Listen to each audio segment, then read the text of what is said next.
Buenas tardes, queridos amigos de FM 105.1, Radio de la Parroquia María Madre del Redentor. Hoy nuevamente con ustedes en este frío 29 de mayo, acompañándote por esta radio y en este programa Compartiendo Vida. Y es mi deseo que el sol brille siempre cálido y fraterno en tu rostro, que la lluvia caiga suavemente entre tus campos, que el camino siempre salga a tu encuentro, que el viento siempre esté detrás de ti hasta que nos volvamos a encontrar o a escuchar, que Dios te sostenga con el puño de su mano. Amén. Bueno, espero que estén bien. Comenzó el frío, ¿no? Así que hay que cuidarse y tomar las precauciones necesarias para no enfermarnos.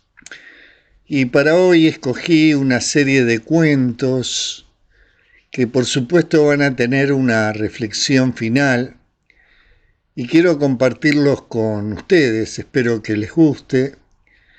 Ustedes saben que siempre digo que los cuentos sirven para dormir a los niños y despertar a los grandes.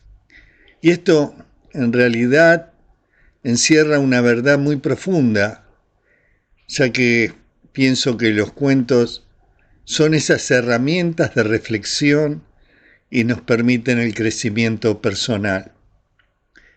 No son solamente fantasías infantiles, sino que son vehículos cargados de mucha sabiduría. Y mientras ayudan a los niños a soñar y descansar, en nosotros, los adultos, tienen otro propósito. Por ejemplo, despertar la conciencia, cuestionarnos, remover emociones y, por supuesto, provocar cambios internos en lo personal, en lo espiritual. Por eso, muchas veces los cuentos se usan como espejos donde cada uno de nosotros se puede ver reflejado. Y detrás de cada personaje, detrás de cada metáfora, detrás de cada final sorprendente, se esconden, amigos, lecciones sobre el amor, sobre el miedo, sobre la libertad, sobre la autoestima y el sentido de la vida. Así, los cuentos se convierten en una forma poderosa de aprender sin que nos demos cuenta, tal vez, y tocando el alma más allá de la lógica.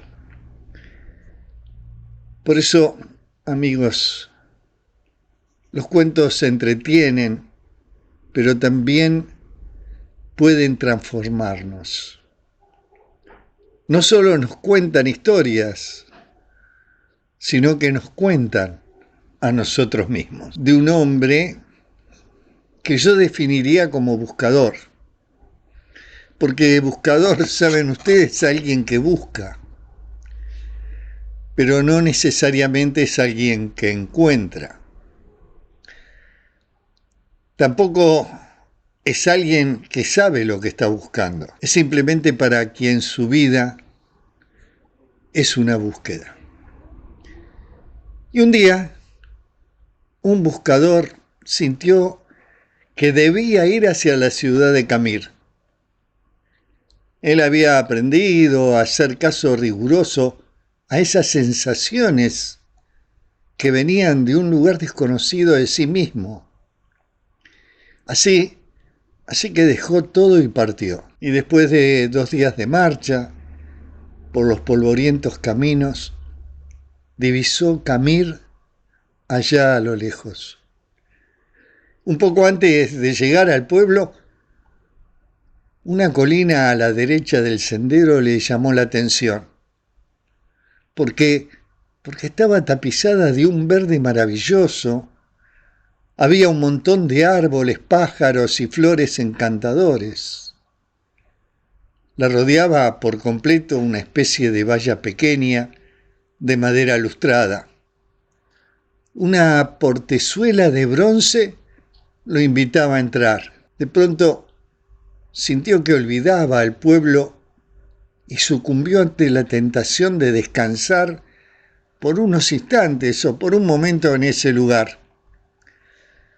El buscador traspasó el portal y empezó a caminar lentamente entre las piedras blancas que estaban distribuidas como al azar. Dejó que sus ojos, que eran los de un buscador, fueran despacio buscando sobre las piedras. Y se dio cuenta de que sobre esas piedras había una inscripción. Se acercó más y pudo leer que Abedul Tare vivió 8 años, 6 meses, 2 semanas y 3 días. Y se sobrecogió un poco al darse cuenta de que esa piedra no era simplemente una piedra, era una lápida. Y sintió pena al pensar que un niño de tan corta edad estaba enterrado en el lugar. Y mirando a su alrededor, el hombre se dio cuenta de que la piedra de al lado también tenía una inscripción. Se acercó y decía: Lamar Khalib vivió 5 años, 8 meses y 3 semanas. El buscador se sintió terriblemente conmocionado. Este hermoso lugar era un cementerio y cada piedra una lápida. Y todas tenían inscripciones similares, un nombre y el tiempo de vida exacto del muerto. Pero lo que lo contactó con el espanto fue comprobar que el que más tiempo había vivido apenas sobrepasaba los 11 años. El buscador, embargado por un dolor terrible, se sentó y se puso a llorar. El cuidador del cementerio pasaba por ahí, se acercó, lo vio llorar por un rato en silencio y luego le preguntó si lloraba por algún familiar. No, ningún familiar, dijo el buscador. ¿Qué pasa con este pueblo? ¿Qué cosa tan terrible hay en esta ciudad? ¿Por qué tantos niños muertos enterrados en este lugar? ¿Cuál es la horrible maldición que pesa sobre esta gente que lo han obligado a construir un cementerio de niños? El anciano sonrió y dijo: puede usted serenarse. No hay tal maldición. Lo que pasa es que aquí tenemos una vieja costumbre. Le voy a contar. Cuando un joven cumple 15 años, sus padres le regalan una libreta como esta, la que tengo aquí colgando del cuello. Y es tradición entre nosotros, que a partir de ahí, cada vez que uno disfruta intensamente de algo, abre la libreta y anota en ella: a la izquierda, ¿qué fue lo disfrutado? A la derecha, ¿cuánto tiempo duró ese gozo? ¿Conoció a su novia? ¿Se enamoró de ella? ¿Cuánto tiempo duró esa pasión enorme y el placer de conocerla? ¿Una semana, 2? La emoción del primer beso, ¿cuánto duró? El minuto y medio del beso, 2 días, 1 semana. Y el embarazo o el nacimiento del primer hijo, y el casamiento de los amigos, y el viaje más deseado, y el encuentro con el hermano que vuelve de un país lejano. ¿Cuánto duró el disfrutar de estas situaciones? Horas, días. Y así, amigo, Así vamos anotando en la libreta cada momento, y cuando alguien se muere, es nuestra costumbre abrir su libreta y sumar el tiempo de lo disfrutado, el tiempo de la felicidad, para poder escribirlo en su tumba.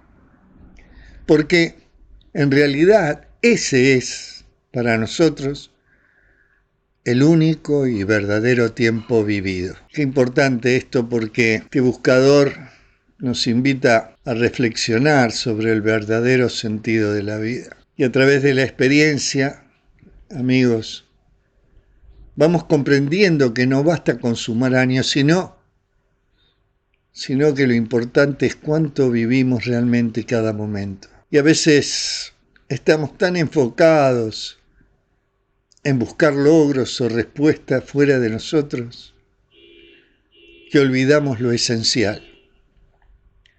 Disfrutar del presente, valorar lo cotidiano y vivir con esa plenitud. Creo que el mensaje es claro. La vida no se mide en los años que hemos vivido, sino en los instantes vividos con intensidad y con conciencia. El buscador. El siguiente cuento se llama El temido enemigo. Y dice Jorge Bucay que la idea de este cuento llegó a él escuchando un relato de Enrique Mariscal. Y entonces dice que se permitió a partir de ahí prolongar el cuento, transformarlo en otra historia, con otro mensaje y con otro sentido. Así como está ahora, se lo regalé una tarde a mi amigo Norby. Y hoy se los regalo a ustedes, queridos amigos de FM 105.1. Y cuenta la historia que había una vez, como empiezan todos los cuentos, en un reino muy lejano y perdido, un rey al que le gustaba sentirse poderoso. Y su deseo de poder no se satisfacía solo con tenerlo. Él necesitaba además que todos los admiraran por ser poderoso, así como la madrastra de Blancanieves no le alcanzaba con verse bella, también él necesitaba mirarse en un espejo que le dijera lo poderoso que era. Pero él no tenía espejos mágicos, pero contaba con un montón de cortesanos y sirvientes a su alrededor, a quienes preguntarle si él era el más poderoso del reino. Invariablemente, todos les decían lo mismo: Alteza, eres muy poderoso, pero tú sabes que el mago tiene un poder que nadie posee. El mago conoce el futuro. En aquel tiempo, los alquimistas, filósofos, pensadores y místicos eran llamados genéricamente magos. Y el rey entonces sentía muchos celos del mago, porque aquel no solo tenía fama de ser un hombre muy bueno y generoso, sino que además el pueblo entero lo amaba, lo admiraba, y festejara que él existiera y viviera en ese reino. Y no decían lo mismo del rey, quizás porque necesitaba demostrar que era él quien mandaba. El rey, como muchos, no era justo ni ecuánime y mucho menos bondadoso. Y un día este rey, cansado de que la gente le contara lo poderoso y querido que era el mago, o motivado por esa mezcla de celos, envidia, esos temores que generan, el rey urdió un plan. Organizaría una gran fiesta a la cual invitaría al mago y después de la cena pediría la atención de todos. Llamaría al mago al centro del salón y delante de los cortesanos le preguntaría si era cierto que él sabía leer el futuro. El invitado tenía dos posibilidades: decir que no, defraudando así la admiración de los demás, o decir que sí, confirmando el motivo de la fama del mago. El rey estaba seguro de que iba a escoger la segunda posibilidad, y entonces le pediría que le dijera la fecha en la que el mago del reino iba a morir. Este daría una respuesta, un día cualquiera, no importaba cuál. Y en ese mismo momento planeaba el rey sacar su espada y matarlo. Y así conseguiría dos cosas de un solo golpe. La primera, deshacerse de su enemigo para siempre. Y la segunda, demostrar que el mago no había podido adelantarse al futuro y que se había equivocado con su predicción. Y se acabaría en una sola noche el mago y el mito de sus poderes. Los preparativos se iniciaron enseguida y muy pronto el día del festejo llegó. Después de la gran cena, el rey hizo pasar al mago al centro y ante el silencio de todos le preguntó: ¿es cierto que puedes leer el futuro? Un poco, dijo el mago. ¿Y puedes leer tu propio futuro?, preguntó el rey. Un poco, dijo el mago. Entonces quiero que me des una prueba. Que me digas qué días vas a morir. ¿Cuál es la fecha de tu muerte? El mago se sonrió, lo miró a los ojos y no contestó. ¿Qué pasa, mago?, dijo el rey sonriente. ¿No lo sabes? ¿No es cierto que puedes ver el futuro? No, no es eso, dijo el mago. Pero lo que sé, no me animo a decírtelo. ¿Cómo que no te animás?, dijo el rey. Yo soy tu soberano y te ordeno que lo digas. Debes darte cuenta de que es muy importante para el reino saber cuándo vamos a perder a un personaje tan inminente como vos. Entonces contestame, ¿cuándo vas a morir?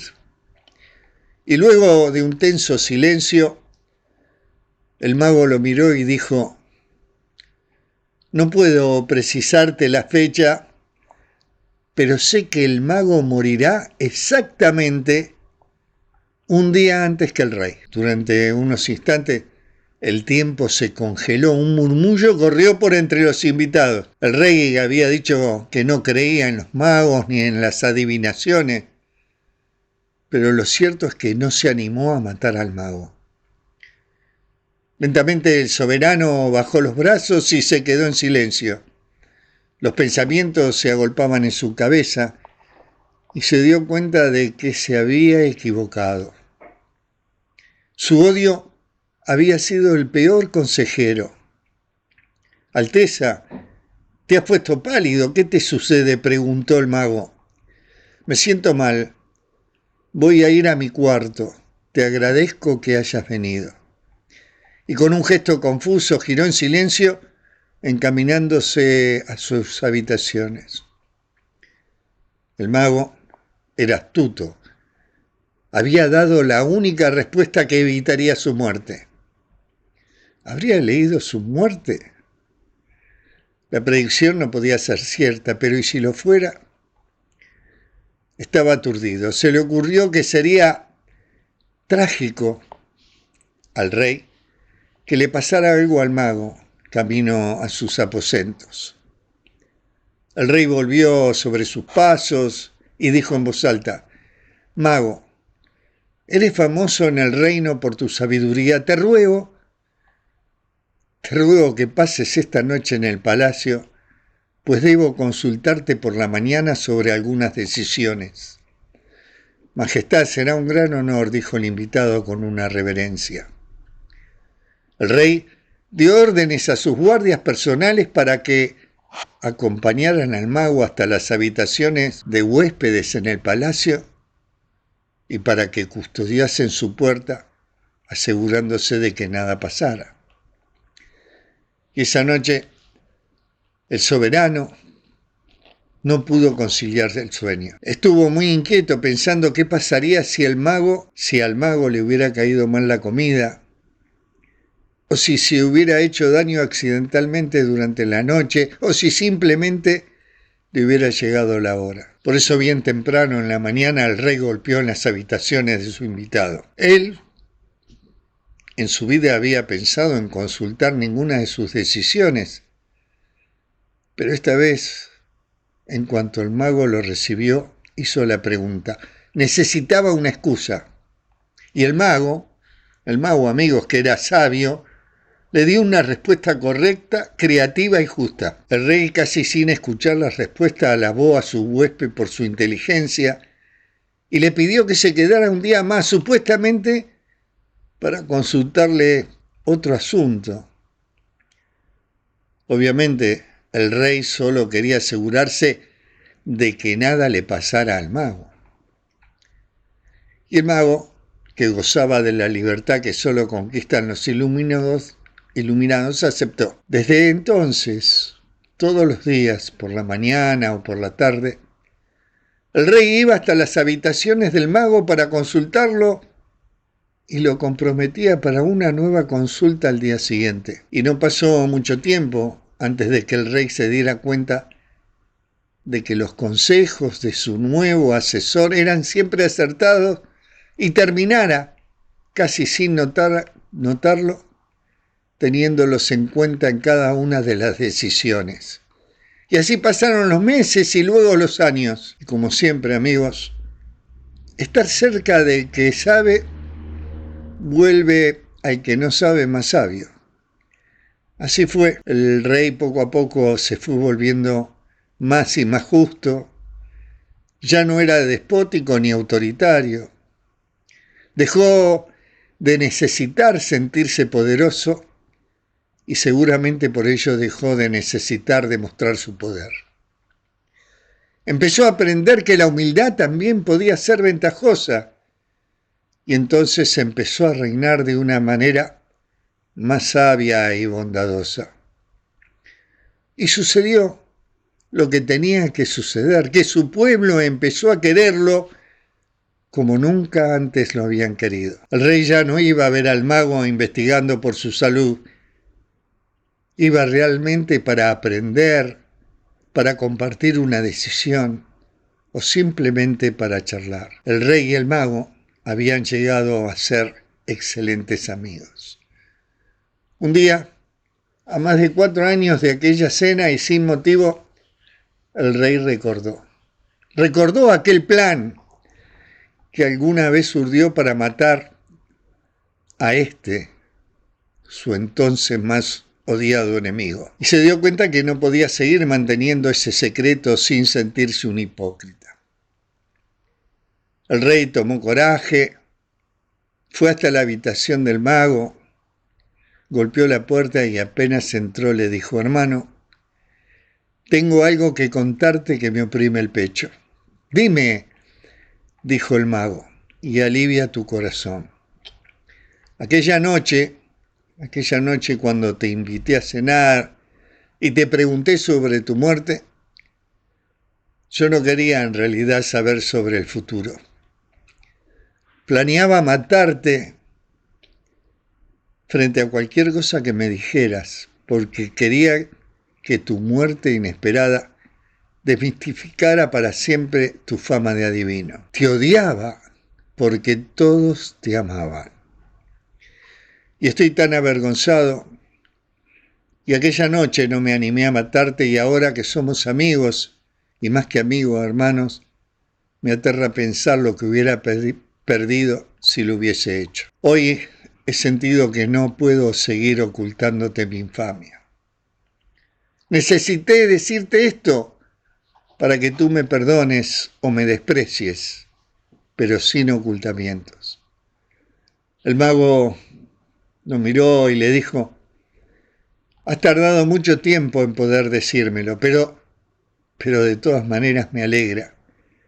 Me alegra que lo hayas hecho, porque esto es lo único que me permitirá decirte que ya lo sabía. Cuando me hiciste la pregunta y bajaste tu mano sobre el puño de tu espada, fue tan clara tu intención que no hacía falta ser adivino para darse cuenta de lo que pensabas hacer.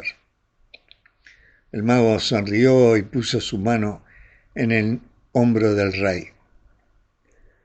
Como justo pago a tu sinceridad, debo decirte que yo también te mentí. Te confieso hoy que inventé esa absurda historia de mi muerte antes que la tuya para darte una lección. una lección que recién hoy estás en condiciones de aprender. Y quizás la más importante, vamos por un mundo odiando y rechazando los aspectos de los otros y hasta de nosotros mismos, que creemos despreciables, amenazantes o inútiles. Sin embargo, si nos damos un tiempo, terminamos dándonos cuenta de lo mucho que nos costaría vivir sin aquellas cosas que en un momento rechazamos. Tu muerte, querido amigo, querido rey, llegará justo el día de tu muerte, ni un minuto después ni un minuto antes. Pero es importante que sepas que yo estoy viejo y que mi día seguramente se acerca. No hay ninguna razón para pensar que tu partida debe estar atada a la mía. Son nuestras vidas las que se han ligado, no nuestras muertes. El rey y el mago, amigos, se abrazaron y festejaron brindando por la confianza que cada uno sentía en esta relación que habían sabido construir juntos. Y cuenta la leyenda que misteriosamente esa misma noche el mago murió durante el sueño. El rey se enteró de la mala noticia a la mañana siguiente y se sintió desolado. No estaba angustiado por la idea de su propia muerte. Había aprendido del mago a despegarse hasta de su permanencia en el mundo. Estaba triste simplemente por la muerte de su amigo. Qué coincidencia extraña había hecho que el rey pudiera contarle esto al mago justo la noche anterior a su muerte. Tal vez, amigos, de alguna manera desconocida, el mago había hecho que él pudiera decirle esto para quitarle su fantasía de morirse un día después. Un último acto de amor para librarlo de sus temores de otros tiempos. Cuenta que el rey se levantó, que con sus propias manos cavó en el jardín, bajo su ventana, una tumba para su amigo, el mago. Enterró ahí su cuerpo y el resto del día se quedó al lado del montículo de tierra, llorando como se llora ante la pérdida de los seres queridos. Y recién entrada la noche, el rey volvió a su habitación. Y cuenta la leyenda, mis amigos, que esa misma noche, 24 horas después de la muerte del mago, el rey murió en su lecho mientras dormía. Quizás de casualidad, quizás de dolor, o quizás para confirmar la última enseñanza del maestro. El temido enemigo nos enseña a mirar más allá de las apariencias y a no dejarnos llevar por el miedo, los prejuicios, la envidia. El protagonista se prepara durante años para enfrentar a un enemigo temido, solo para descubrir que no era quien pensaba. Y esta sorpresa final nos muestra muchas veces que el verdadero enemigo no está afuera, sino dentro de nosotros. Nuestros miedos, nuestras inseguridades, nuestras ideas equivocadas, nos invita a reflexionar cómo todas estas cosas pueden limitar nuestra vida, haciéndonos ver amenazas donde no hay o preparándonos para batallas innecesarias. El mensaje es claro, porque a veces, amigo, amiga, el enemigo más grande no es el que intentamos enfrentar, sino el que imaginamos. Hermoso cuento y hermosa reflexión. El temido enemigo. Y otro de los cuentos importantes, este no es tan largo, pero me pareció oportuno poder contarlos. Lo he contado en algún otro programa de compartiendo vida hace un tiempo, pero siempre lo llevo porque es importante comprender cuáles son los obstáculos de nuestra vida. Si esos obstáculos son reales, si los fabricamos nosotros, nos pasamos el tiempo echándole la culpa a los otros, echándole la culpa a la vida. Por eso este cuento, para que podamos asumir lo que realmente hacemos en nuestro camino. Voy andando por un sendero. Dejo que mis pies me lleven. Mis ojos se posan en los árboles, en los pájaros, en las piedras. En el horizonte se recorta la silueta de una ciudad. Entonces agudizo la mirada para poder distinguirla mejor. Y siento que esa ciudad me atrae. Y sin saber cómo me doy cuenta de que en esa ciudad puedo encontrar mi felicidad, puedo encontrar lo que deseo, todas mis metas, mis objetivos y mis logros. Mis ambiciones y mis sueños están en esa ciudad. Lo que quiero conseguir, lo que necesito, lo que más me gustaría hacer, aquello a lo cual aspiro, o lo que intento, o aquello por lo que trabajo. Aquello que siempre ambicioné, aquello que sería el mayor de mis éxitos. Y me imagino que todo eso está en esa ciudad que acabo de ver. Y sin dudar, empiezo a caminar hacia ella. Y a poco de andar, el sendero se hace cuesta arriba. Me canso un poco, pero no me importa. Sigo. Diviso una sombra negra más adelante en el camino. Y al acercarme, veo una enorme zanja que impide mi paso.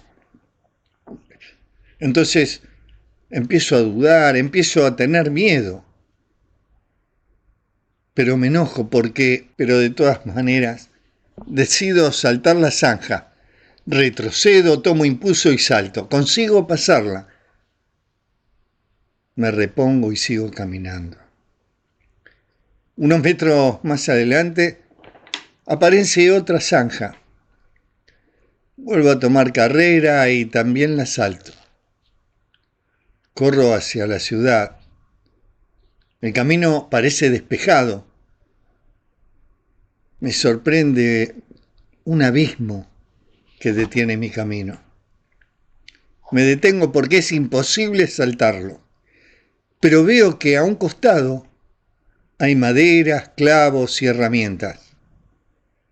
Y me doy cuenta que eso está ahí para poder construir un puente. Pero nunca he sido hábil con mis manos. Entonces pienso en renunciar, pero miro la meta, veo esa ciudad y resisto.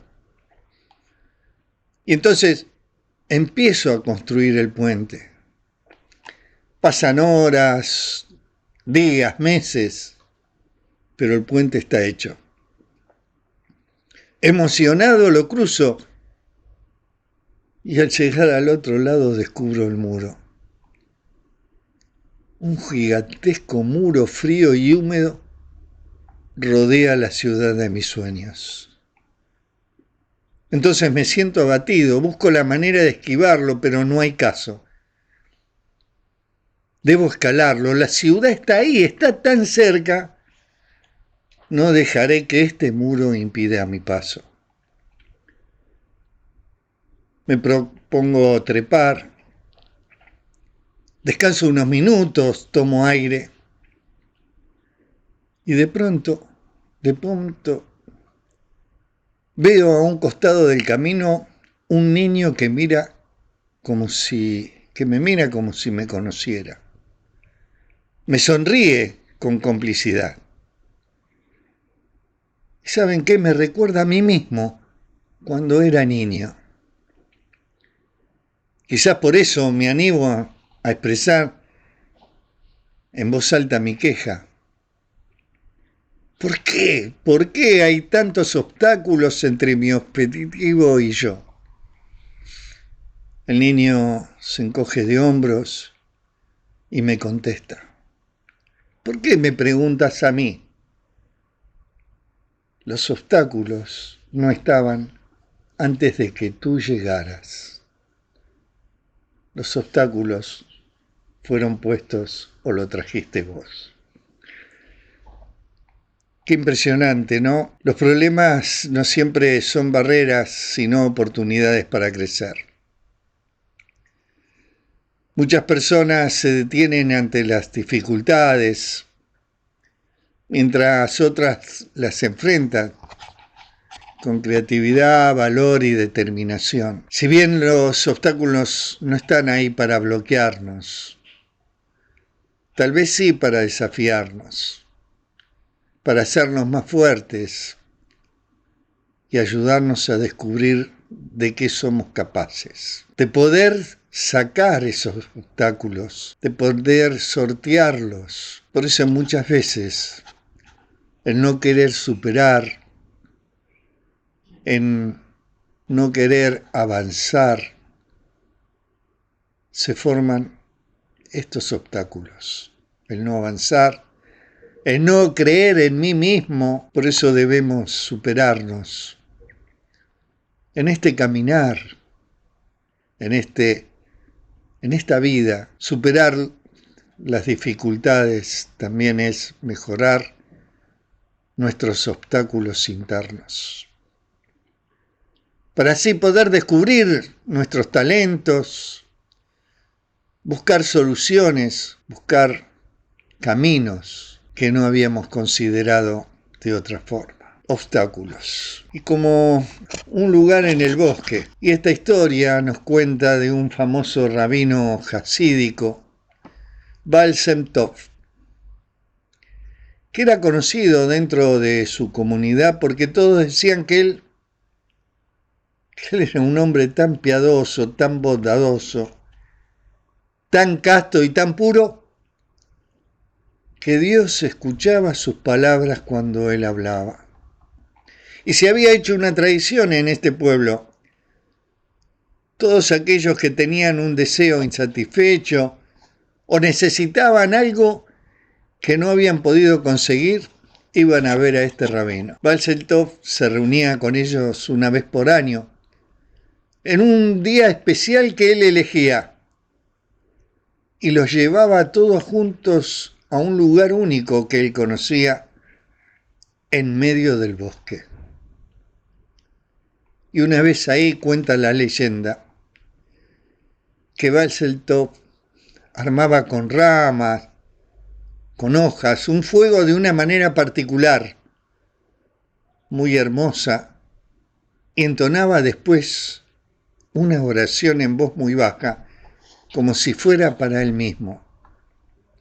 Y dicen, amigos dicen, que a Dios le gustaba tanto estas palabras de Baal Shem Tov,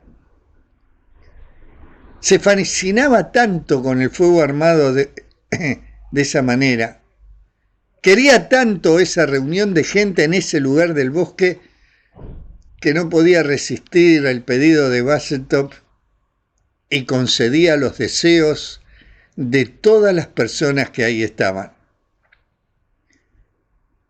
Cuando el rabino murió, la gente se dio cuenta de que nadie sabía las palabras de Baal Shem Tov. Nadie sabía cómo pedir, pero conocían el lugar en el bosque. También sabían cómo armar el fuego. Y una vez al año, siguiendo la tradición de Baal Shem Tov, esa tradición que él había instituido, todos los que tenían necesidades y deseos insatisfechos se reunían en ese mismo lugar en el bosque, prendían el fuego de la manera en que habían aprendido del viejo rabino. Y como no conocían las palabras que decía el rabino, cantaban cualquier canción o recitaban un salmo, o solo se miraban y hablaban de cualquier cosa en ese mismo lugar alrededor del fuego. Y dicen que a Dios le gustaba tanto este fuego encendido, gustaba tanto de ese lugar en el bosque y de esa gente reunida, que aunque nadie decía las palabras adecuadas, igual concedía los deseos a todos los que ahí estaban. Y hoy, amigos, el tiempo ha pasado. De generación en generación, la sabiduría se ha ido perdiendo. Y acá estamos nosotros no sabemos cuál es el lugar en el bosque, no sabemos cuáles son las palabras, ni siquiera sabemos cómo encender el fuego a la manera de Baal Shem Tov. Pero sin embargo hay algo que sí sabemos. Sabemos esta historia, sabemos este cuento, y dicen amigos, que Dios adora tanto este cuento, que le gusta tanto esta historia, que basta que alguien la cuente y que alguien la escuche para que Él, complacido, satisfaga cualquier necesidad y conceda cualquier deseo a todos los que están compartiendo este momento. Amén. Hermoso cuento, y espero que importa el corazón, importa cómo hacemos las cosas desde el corazón. Nuestra espiritualidad tal vez no dependa tanto de las palabras exactas, sino del amor, la fe, la autenticidad con que nos acercamos a Dios. Y este cuento nos recuerda que cuando se hace con el alma, cuando se hace con el corazón, lo más sencillo es poderoso. Amigo, amiga, espero haberte podido transmitir en este tiempo de estar juntos a que encontraras un poco de paz y la puedas mantener, a que puedas enfrentar tus miedos, también a confiar en la fuerza que está dentro tuyo, a entusiasmarte un poco más con la vida, y ojalá sirva para amigarte con vos mismo, con vos misma, tarea sumamente difícil. Que puedas superar la adicción a la aprobación de los demás, a que puedas aceptar las limitaciones, los defectos sin enojarte, a que puedas tomar más riesgos, aceptar el cambio, a cambiar de actitud, que puedas hacer de la comprensión y el perdón tus prioridades, de que puedas aceptarte así como sos, a que puedas crecer aprendiendo de los desencuentros y de los fracasos, a no idolatrar a nadie y a encontrarte con vos y con Dios. Es mi deseo que el sol brille siempre cálido y fraterno en tu rostro, que la lluvia caiga suavemente entre tus campos, que el camino siempre salga a tu encuentro, que el viento siempre esté detrás de ti, y hasta que nos volvamos a encontrar o a escuchar, que Dios te sostenga con el puño de su mano. Amén. Hay dos maneras de difundir la luz: ser la lámpara que la emite o el espejo que la refleja. Y no te olvides que los cuentos se usan como espejos donde nos podemos ver reflejados. Detrás de personajes, metáforas, finales sorprendentes, se esconden, amigos, lecciones sobre el amor, el miedo, la libertad, la autoestima, el sentido de la vida.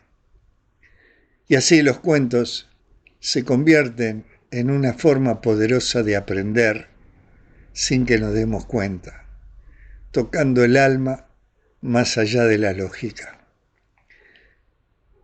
Los cuentos se entretienen, pero también transforman. No solo nos cuentan historias, nos cuentan a nosotros mismos.